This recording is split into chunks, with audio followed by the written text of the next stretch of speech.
This is China's closing of the Ming Dynasty. Drop your keyboard and read some books. A couple of days ago, a promotion video of the Chinese animation, The Forbidden City Room of Royal Cats, was released. It immediately sparked heated discussions among some people. They are speaking Chinese by wearing Korean Hanbok. Oh, you must watch many Korean dramas.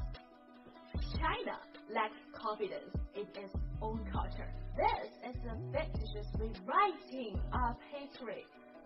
I'm really a bit worried about their mental state.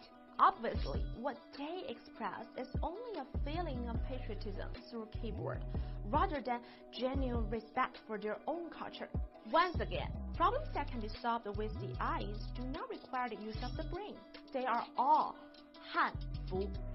First, I'll start with the historical background. As introduced in the episode of Chinese Fengzan, the Ming Dynasty had the most strict standards in terms of the clothing. Korean Yi Dynasty, as a vassal state of the Ming Dynasty, was deeply influenced by Chinese culture in terms of etiquette and the clothing system. The fact is that in the early stage of the Yi family's reign in Korea, clothes of the royal family and even the envoys, according to the etiquette system, were all bestowed by the Ming Dynasty. It must be mentioned that at the time, the Korean monarch of the Yi family was given the clothing of a royal highness. Second only to the emperor and the crown prince, with a considerable rank. Of course, bestowing clothing was limited to the upper class, and the clothing of ordinary people still retained their own traditional style.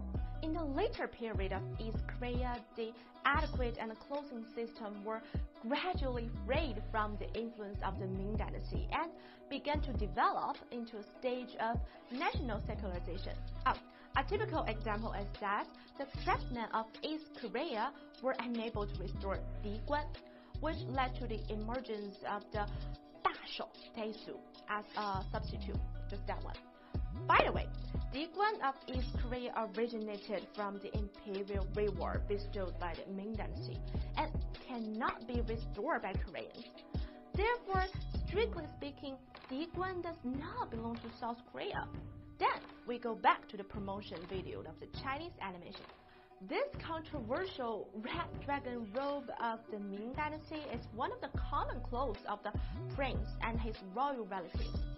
The throne of the Yi family in Korea was the same as that of the prefectural king, and their dragon robes were also modified based on the common attire of the Ming Dynasty prefectural king. What's the problem? I'll give you an extra tip. Although Ming emperors often wore yellow dragon robes, they also wore red dragon robes as auspicious clothes. In the following hundreds of years, on the basis of the Ming Dynasty clothing system, traditional Korean clothing also underwent its own localization evolution. This is from China, and this is from Korea. This is from China, and this is from Korea. This is from China, and this is from Korea, and this is from China, this is from Korea. With same origin, it's normal to find some similarity, but as we discussed before, the cultural backgrounds of the two kinds of clothing are completely different. Indeed, compared to simply venting emotions, this knowledge seems to be boring and only left many K people scratching their heads. But basic history still needs to be treated objectively.